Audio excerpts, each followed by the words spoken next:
जितना मेरा एक्सपीरियंस है बहुत छोटा सा एक्सपीरियंस है। मेरा 26 ईयर्स का ही है जो है अभी।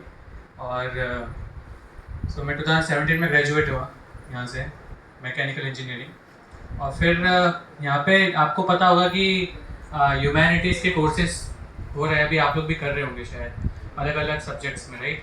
सो there was this idea that engineers lack that subjectivity in when they go to the field. So this idea of doing humanities के 5 courses during the course of 4 years was brought in 2013, 12-13. So my batch being Y13. So at that time I there is lucky draw. अभी भी lucky draw होता है क्या? Lucky draw क्या, आप choices डालते हो, कोई एक चॉइस आपको मिलता है ह्यूमैनिटीज़ में। सो मुझे सोशियोलॉजी मिला और मुझे 5 में से 3 बार सोशियोलॉजी मिला और तीनों बार मेरा ए स्टार आया सोशियोलॉजी में। सो मैंने समझ लिया कि मतलब कहाँ मेरा मैकेनिक्स ऑफ सॉलिड्स में ए आ रहा है, ए तो नहीं, कभी बी आ रहा है, कभी क्या आ रहा है, मेरे को लगा इसमें ए स्टार आ रहा है सीधा। सो आई रियलाइज कि मेरा इसमें बहुत ज़्यादा इंटरेस्ट है। और कहीं ना कहीं मैंने जो पढ़ा, जैसे अनिंदिता चक्रवर्ती मैडम है अभी, अनिंदिता मैडम, तो उन्होंने एक कोर्स कराया था, उसमें इंडियन सोसाइटी के ऊपर उन्होंने कोर्स कराया था। That was the life changing moment for me. वो कोर्स करने के बाद आई रियलाइज कि ये सब चीज़ें तो मैं बचपन से देख रहा हूँ। जैसे my family, we come from a rural part of Rajasthan, so I have seen कि हाँ हमारे एक्सीडेंट फैमिली में ये सब इश्यूज तो बहुत मैं कितने देख रहा हूँ, be it related to dowry, be it related to any kind of women suppression, be it related to issues related to poverty, infrastructure, ये सब चीज़ें तो मतलब मैंने खुद देखी है अपने गांव में। तो मुझे फिर फील हुआ कि मतलब मैं ज़्यादा रिलेट कर पा रहा हूँ इसमें as compare to mechanics of solids.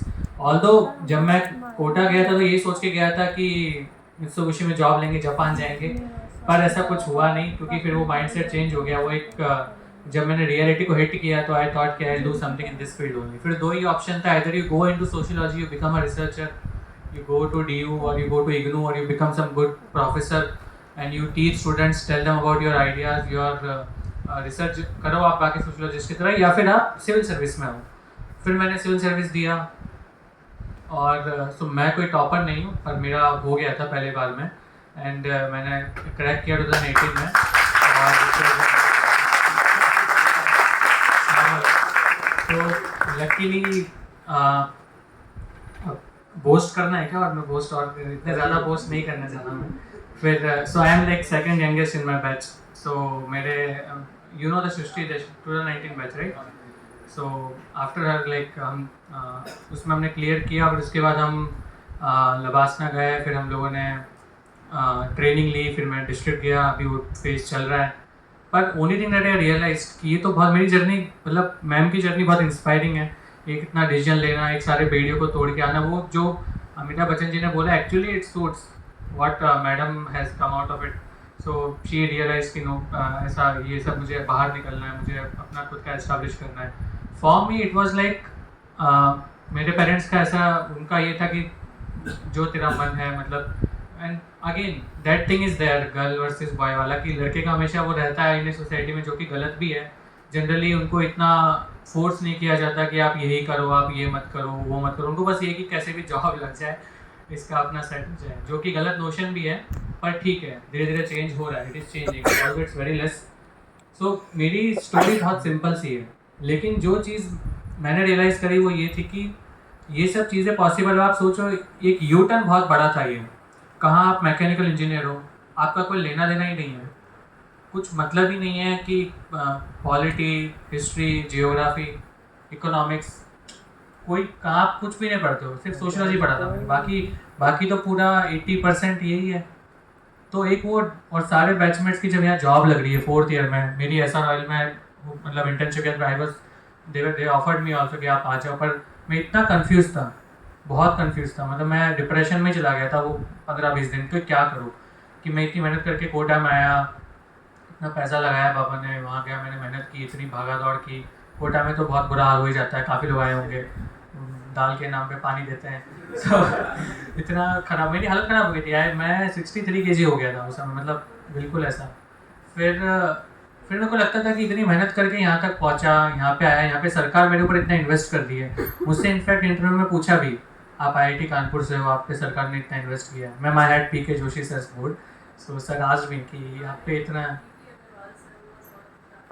Yes, ma'am. So in our time it was Joshi sir normally, but so he asked me that कि इतना, तो मैंने सर को यही बोला कि sir it's I would like to reframe the sentence. It is not the wastage of money. It is investment of the money on me. That I will ensure. Being an IAS officer, I'll ensure that all the money invested by IIT, I'll bring innovations in the field. I'll bring technology, and whatever I could do with my knowledge of mechanical, I'll do it in the field. So interview मेरा अच्छा रहा, काफ़ी score अच्छा ठीक आया. So point ये था कि वो यू टर्न लेना बहुत बड़ा डिसीजन था कि आप सब कुछ छोड़ के यहाँ पे कैंपस प्लेसमेंट हो रहा है. इंडिया में आपको पता है कितना मुश्किल से आपको कोई जॉब मिलती है. आपको ग्रुप पे बैठे बैठे जॉब मिल रही है, आपके सारे विंगीज सारे दोस्त सबकी जॉब लग रही है, सब आके पार्टी मना रहे 4th ईयर में, और आप क्या कर रहे हो, सब गोवा जा रहे हैं, कोई कहाँ जा रहा है, आप रूम में बैठ के स्पेक्ट्रम हिस्ट्री पढ़ रहे हो. तो वो अपने आप में बहुत ज़्यादा डिफिकल्ट था, बहुत डिफिकल्ट था. आई कांट इवन एक्सप्लेन कि सारे दोस्त जा रहे घूम जाते ही सब लास्ट ईयर में भी था, आप लोग सेकंड थर्ड में भी, कोई 4th ईयर वाला हुआ तो मे बी ये लो. सो वो मैंने लिया, वो कैसे हो पाया. तो मैंने ये सब चीज़ों में सिर्फ 3 चीज़ें सीखी लाइफ में, जो अभी तक जितना मेरा छोटा सा लाइफ का टेन्योर रहा है. एक तो ये कि आपका फ्रेंड सर्कल बहुत मैटर करता है, बहुत ज़्यादा मैटर करता है. मतलब एक अच्छे टाइम पे, मस्ती करने के टाइम पे कोई भी फ्रेंड बन जाएगा. अभी मैं बोल के देखो कौन कौन गोवा चलेगा, सब आ जाएंगे, सब आ जाएंगे. पर मैं शायद ऐसे बोलूँगा कि मैं बहुत परेशान हूँ, मुझे बात करनी है. क्या आप अगले 30 दिन तक मेरी कहानी सुनोगे, या फिर मतलब जिस फेज से मैं गुजर रहा हूँ, चाहे वो फैमिली से रिलेटेड हो या मेरी पर्सनल मेंटल हेल्थ से रिलेटेड हो, तो 2 दिन कोई सुनेगा, तीसरे दिन वो किसी और को बोलेगा यार इतना बोल रहा है, इतना थोड़ी कुछ होता है. मतलब एक टफ टाइम में और एक आपको आगे बढ़ाने वाले लोग बहुत कम मिलते हैं. तो वो लोग मुझे मिले थे 4th ईयर में लास्ट में. 2 लोग थे, यज्ञेश और दिलीप. मैं हमेशा उनका नाम लेता हूँ. Yagnesh was topper of civil department, he was gold medalist, and Dilip from electrical. तो हम तीनों, फिर उन दोनों ने मुझे ग्रोथ सपोर्ट किया. अजय गौतम, हम तीनों, इन तीनों ने सपोर्ट करके हम सब लोग मिलकर दिल्ली गए. उसमें से हम 2 बन भी गए, एक IAS IPS, एक IES बन गया है, एक अनफॉर्चुनेटली नहीं कर पाया. बट राइट पीपल, अगर वो नहीं मिलता तो मेरा नहीं होता, मैं चाहे कितनी भी मेहनत कर लेता. क्योंकि उनको देख के मैं और खुश होता कि अरे यार मैं रूम से बाहर निकल रहा हूँ, 12 घंटे हो गए, इसको अभी पड़े यार, तो मैं वापस घुस जाता हूँ कि नहीं 1 घंटा और कर लेते हैं, कोई बात नहीं. तो शायद वो 1-1 घंटा करके ही बूंद बूंद से घड़ा भर गया और मेरा हो गया. सो वो बहुत इंपॉर्टेंट है. दूसरा, स्ट्रेट टू योर सेल्फ, जो मैम कह रही, सेल्फ अवेयरनेस. आपको ही पता है आप रूम में क्या कर रहे हो, किसी को नहीं पता ना. इनफैक्ट लाइब्रेरी में कोने में बैठ के लैपटॉप में कोई क्या कर रहा है किसको पता, उसको ही पता है ना. मैं भी जाता था तो कई बार जैसे आप वहाँ बैठ के यूट्यूब देख रहे हो, मूवी देख रहे हो, किसी को नहीं पता, आपको ही पता है. और आप दुनिया को बोलोगे, दुनिया मान भी लेगी. आप बोलोगे मैं 6 घंटे पढ़ के आया, मान भी लेगी, डर भी जाएगी 6 घंटे पढ़ के आया है ना. वो शायद 7 घंटे पढ़ के वो तो कुछ बन जाएगा, और आप तो एक्चुअल में 1 घंटे ही पढ़े हो, आप वहीं रह जाओगे. तो आपके चक्कर में कोई और बन जाएगा कुछ, लेकिन आप वहीं रह जाओगे. तो at least be true to yourself, चाहे कहीं पर भी हो. अगर आपको मस्ती करें तो मस्ती भी करो, पर खुद को बोल के करो. मैं करता था, मैं UPSC के टाइम पे मेरा फिक्स था कि शाम को आधा घंटा यूट्यूब ब्रेक लेना है तो लेना है. मैं यूट्यूब पे देखता था कुछ कॉमेडी, तारक मेहता देखता था, कुछ भी देखता था, पर मैं देखता था, या फ्रेंड्स का एक देख लेता था एपिसोड. पर मेरा फिक्स था, मैं खुद को बोलता था कि हाँ अगला आधी घंटा मैं चिल करने वाला हूँ. चिल वर्ड तो फेमस है ही यहाँ का. तो मैम देयर इज दिस तकिया कलाम ऑफ हियर, सब चिल है. लेकिन 3 Idiots there was all is well, so here it's like सब चिल है. So it still goes on. So वो चीज़ मैं करता था, मुझे पता था कि मैं कर रहा हूँ. मैंने किया वो चीज़. जब मैं पढ़ रहा था तो मुझे पता था मैं पढ़ रहा हूँ. और तीसरी चीज़ ये कि पेरेंट्स से कभी झूठ मत बोलो, है ना. Ultimately they are the people who will ensure कि आपके टफ टाइम में, तो वो सुनेंगे आपको, हमेशा सुनेंगे, चाहे उनका खुद का कितना भी टेंशन चल रहा हो. उनकी टेंशन हमको कभी पता चलती नहीं है जब तक आप खुद पेरेंट्स नहीं बन जाते.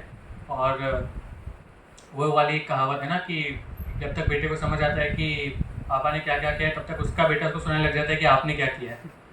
सो वही वाली चीज़ें चलती है लाइफ में. तो इट्स ऑलवेज इम्पॉर्टेंट कि आप समझो कि वो मतलब कितना आपके लिए कर रहे हैं. और ज़रूरी नहीं है कि कुछ लोगों के एक्सपीरियंसेस ख़राब भी होते हैं, पर एटलीस्ट उनसे सच बोलो कि मुझे ये करना है, या मुझे ये ज़रूरत है, या फिर ऐसा है. कुछ भी छुपाओ मत. उससे कभी मेंटल हेल्थ पे इश्यूज़ मेरे हिसाब से नहीं आएंगे 80 to 90% ऑफ केसेस में. बाकी आप अच्छे दोस्त ढूंढो. तो ये 3 चीज़ें मैंने लाइफ में सीखी और मैं यही फॉलो करता हूँ. तो यही अगर आप एक भी कर दो तो ठीक है, काफ़ी है. सो और कुछ ज़्यादा इंटरेस्टिंग नहीं है मेरे लाइफ में. बाकी मैंने अभी बुक लिखी है, एक छोटा सा ऑथर हूँ, पियानो बजा लेता हूँ थोड़ा बहुत.